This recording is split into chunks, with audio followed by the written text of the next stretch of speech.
This Shabbat is bringing to a close one of the most exhausting and anxiety-producing weeks that I have ever lived through, which, to be honest, follows many of the most exhausting and anxiety-producing years that I and we have ever lived through. And it's going to take a lot of time to unpack in the days ahead the victories and the tragedies that have unfolded in the past week, the uncertainties and the many truths that have been revealed to us. And as we do, it is not lost to me or to many of us, I imagine, that the narratives of Sodom and Gomorrah are what are sitting at the forefront of our moral imagination this week as Jews. So I want to take a few minutes and look at Parshat Vayera, where we coincidentally happen to land on this very auspicious Shabbat, to see what we can understand about who we are and about where we might be heading. God has determined that God will destroy two cities, Sodom and Gomorrah. And before doing so, we are privy to a very rare internal monologue. This is what some people have called a divine soliloquy, in which God says to God's self, "Shall I hide from Abraham what I'm about to do? Because I know that Abraham will become a great and mighty nation, and all of the nations of the earth will bless themselves by him. I have singled him out so that he can instruct his children and everyone after that, la'asot takal mishpat, to do what is just and right." And then God determines that the right thing to do is to share with Abraham God's intention to destroy these cities, to punish them for their evil. This moment, this extraordinary moment in our Torah, is often understood to be a test of Abraham. Is he deserving of becoming a prophet among the nations? Will he have the moral clarity, the courage that it takes to stand up to injustice, whether that injustice is committed by man or even by God?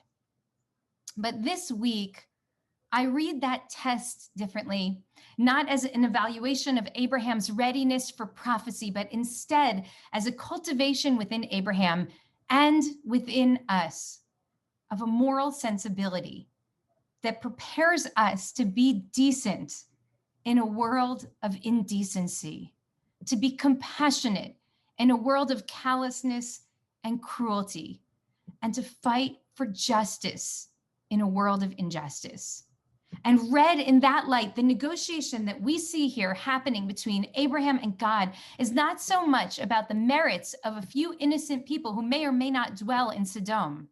Instead, what we witness is a kind of fierce negotiation between Abraham and God in a battle for Abraham's soul.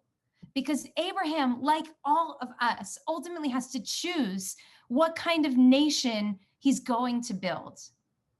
We've talked a lot over the years about the cities of Sodom and Gomorrah, and the ways in which, for generations, religious communities around the world have used the stories of these cities to denigrate and to denounce and to commit acts of theological violence against the LGBTQ community, claiming that the sins of these two biblical cities was really the sin of the love between man and man.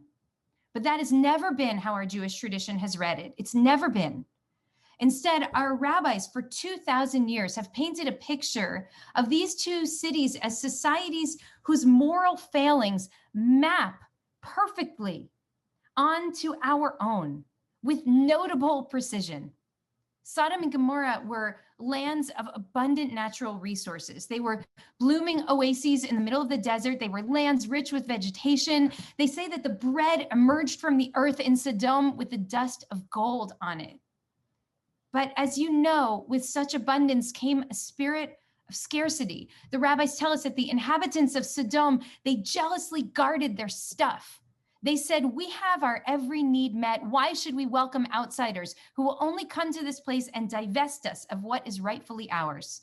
Come, let us eradicate foreigners from our land." That's the language of the Talmud from 2,000 years ago, imagining the cruelty and heartlessness of Sodom and Gomorrah. And so they did. They sealed off their borders lest foreigners would come in and deprive them of what they believed to be rightfully theirs.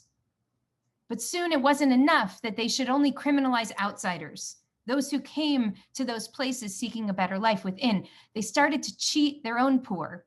They targeted the vulnerable. It won't surprise you to know that their xenophobia was matched only by their misogyny, as they took a special pleasure in violating and dehumanizing women, how those things so often come together.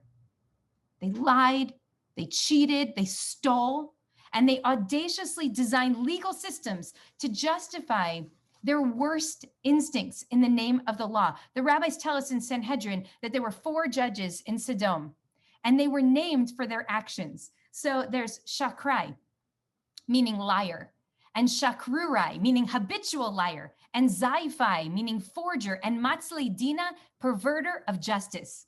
Imagine that, judges on the high court who were liars and perverters of justice. But what became even more dangerous than their policies and their legal rulings was the culture that permeated that place. It was a culture of cruelty and callousness. Neighbor turned against neighbor. Nobody could be trusted.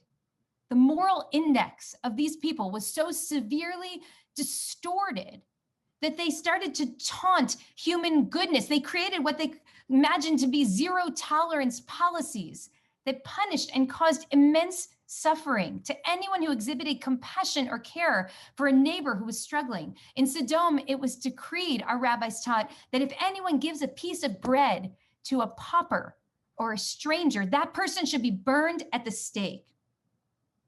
Abraham's nephew Lot lived in that city. He wasn't like the rest of his neighbors. He was just a regular guy, Lot. But he seemed to have no problem living in their midst. It didn't hurt his heart to see the way his neighbors behaved and how their hearts had turned so cold. Like so many other people we know, he learned to keep his head down and his mouth shut in the face of their cruelty, their hypocrisy, even their violence. But Lot had a daughter, and she wasn't like her father. Her name was Plotit. Our rabbis tell us that Plotit once went out and she saw a poor person who was starving on the street, and it shattered her precious heart. She knew that she had to do something to help him, but she was really clear-eyed about the danger of living in a society like the one she lived in. She knew she'd be called a radical, an enemy of the state. So she secretly conceived of a way to sneak this person food from her home day after day, taking great care not to be noticed by anyone as she went out. Some time passed, and the people of Sodom started to notice that this poor person was still alive. And they started to wonder, how is it possible that he survived? He surely should have died from starvation by now. So they set up surveillance mechanisms. They surveilled the area. And before long, they caught Plotit in the act of helping this guy. And they sentenced her to a horrible death. In the final moments before her execution, Plotit let out a wail. It was a terrible, aching cry that echoed across the land, a cry so piercing that the Holy One could not ignore it. And that cry awakened God to the injustices of these cities and compelled God to finally act. And if we listen deeply today, we can still hear Plotit's cry. Our hearts ache to leave Sodom. We can bear it no longer. But then where do we go? What then do we build? What alternative is there to the culture of Sodom?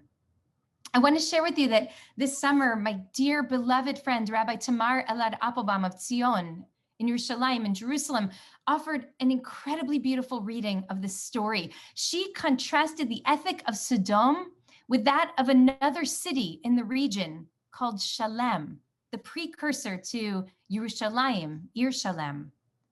And the ruler in Shalem ruled with grace and with love, with open-heartedness.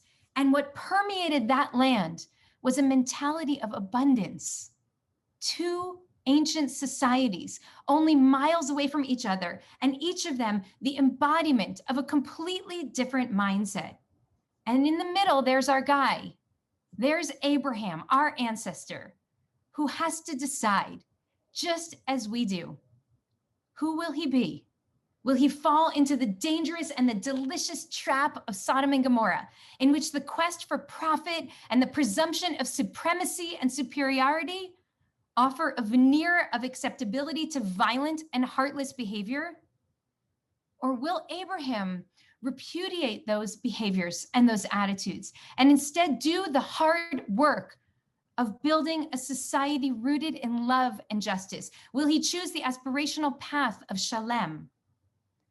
When Abraham is given the chance to build, who will he choose to become? Does Abraham have what it takes? Do we have what it takes to ground a national conversation in a spirit of gratitude and abundance, rooted in an unbreakable sense of shared responsibility and humility and grace? God did not need Abraham to weigh in that day on whether the cities of Sodom and Gomorrah should be destroyed, because God already knew that those cities were going to burn. This challenge was only brought to Abraham's attention so he could go through the exercise of moral clarification in order to determine the way that he and his descendants might live in this world, in order to ensure that he knew that it was his task to stay awake and alert to the sins of Sodom, to stay awake to the cries of Plotit wherever and whenever they would emerge, to build a society that was in word and in deed the antithesis of Sodom.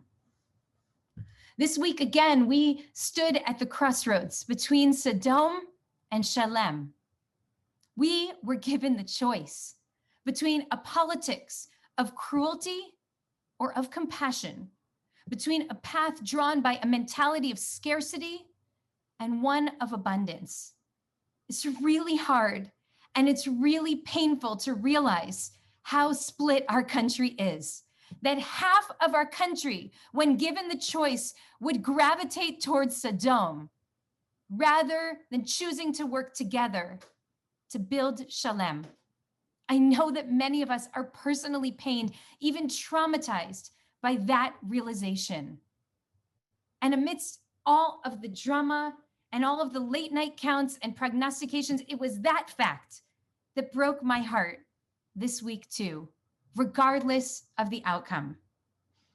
And yet, I'm so aware that the story of Sodom and Gomorrah ends at the end of this episode in our Torah. But our story is not nearly over.